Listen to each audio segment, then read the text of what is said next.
Question number 4 में क्या बोला गया बेटा, ध्यान से देखो।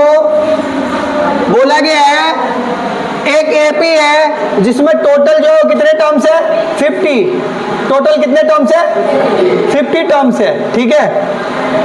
थर्ड टर्म जो दिया गया है यानी T3 जो दिया गया है बेटा क्वेश्चन में, वो दिया गया है 12। कैसे पता चला बताओ?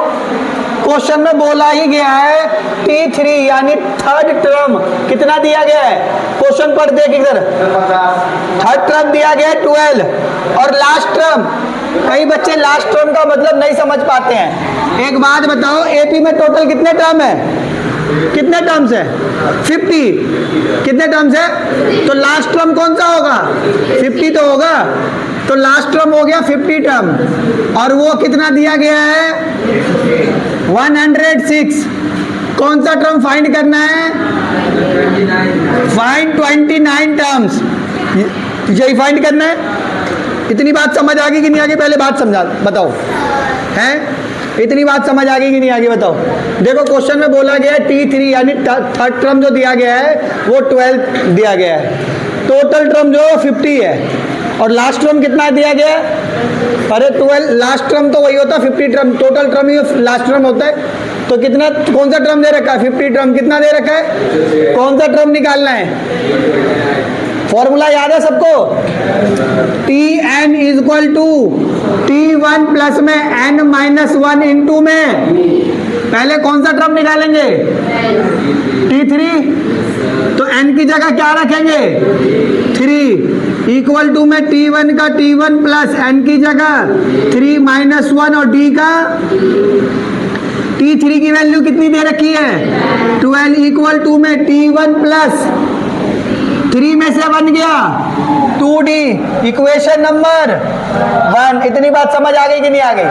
थोड़ा मुश्किल क्वेश्चन है मगर समझा दूंगा अच्छे से। अब दूसरा कौन सा इक्वेशन बनेगा, n की जगह क्या पुट करेंगे बताओ, n की जगह क्या पुट करेंगे, जहां जहां n है फिर दोबारा से Tn equal to T1 plus में n माइनस 1 इंटू में, जहां जहां n होगा वहां क्या पुट करेंगे 50, T का T n की जगह 50, T1 का T1 प्लस n की जगह 50 माइनस 1 और D का T50 की वैल्यू कितनी दे रखी है 106 का 6 इक्वल टू में T1 का T1 प्लस 50 में से बन गया 49D, इक्वेशन नंबर। इतनी बात समझ आ गई? क्यों गलती कर रही है, पेन रख बेटा, तेजी मत चल मेरे सामने। अब इतनी बात समझ आ गई? अब यहां लिख दो फ्रॉम इक्वेशन 1 एंड 2, यहां लिख दो subtract equation 1 from 2, 1 from, Hindi में भी लिख देते हैं समीकरण 2 में से एक को घटाने पर, क्या लिख दे, अरे घटाएंगे नहीं घटाएंगे, बात समझ आ गई?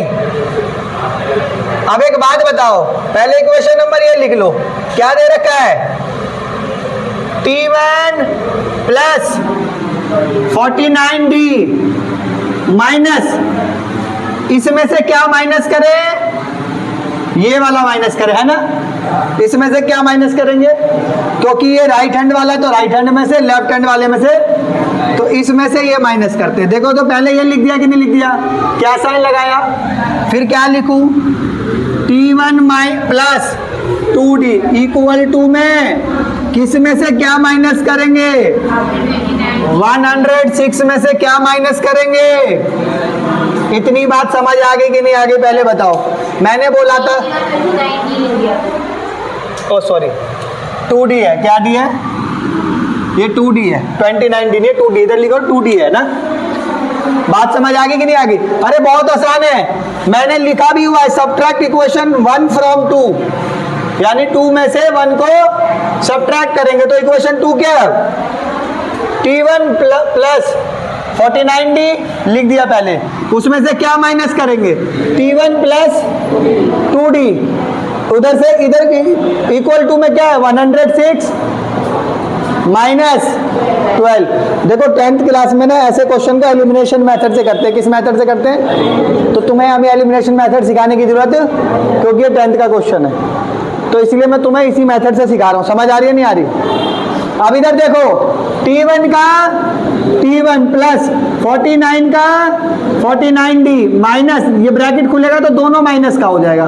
क्यों? क्योंकि देखो T1 भी माइनस का हो जाएगा और 2D भी माइनस का हो जाएगा, क्योंकि ब्रैकेट है ना, ब्रैकेट खुलेगा तो दोनों साइन क्या हो जाएंगे? चेंज हो जाएंगे। 106 में से 12 चला गया तो बताओ कितना बचा? 94। क्या बचेगा? 94। देखो ये प्लस का T1 और ये माइनस का T1 चला जाएगा, नहीं कैंसिल हो जाएगा। क्या बचेगा? 0। क्या बचेगा? प्लस के T1 में से माइनस का T1 चला जाएगा तो बचेगा क्या? इधर देखो 49D में से क्या D चला गया? क्या बचेगा? 47D इक्वल टू में क्या बचा? 47 इधर मल्टीप्लाई का इधर आके 47 डिवाइड का आ जाएगा। 47 1 जा 47 2 जा 94। तो D की वैल्यू कितनी आ गई? क्या आ गई? इधर लिख दो, put the value of D in equation. First लिख दो D का मान समीकरण 1 में रखने पर, समीकरण 1 में रखने पर, समीकरण 1 क्या बेटा? देखो T1 प्लस में 2D इक्वल टू में क्या दे रखा है? 12। देखो क्या है? T1 plus 2D equal to में 12। T1 का T1 प्लस 2 का 2, D की वैल्यू क्या रखूंगा? 2 इक्वल टू में, यहाँ पे मैंने खाली क्या रखा है?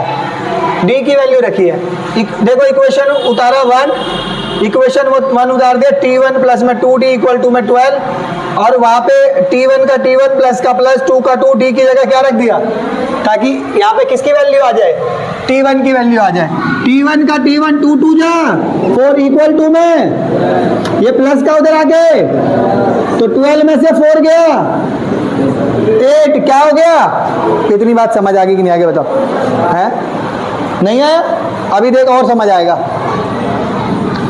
इधर देख बेटा, उतारने लगेगी।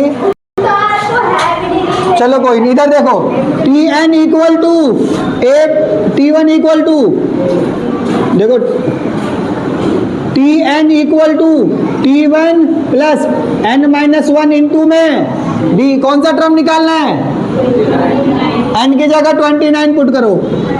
T29 इक्वल टू T1 का T1, n की जगह 29 माइनस 1 और D का D। T1 प्लस 29 में से 1 गया 28D, T29। अब T1 की वैल्यू पुट कर दो और D की वैल्यू भी, जो कि यहां से आ गया है। T1 कितना दिया गया बताना?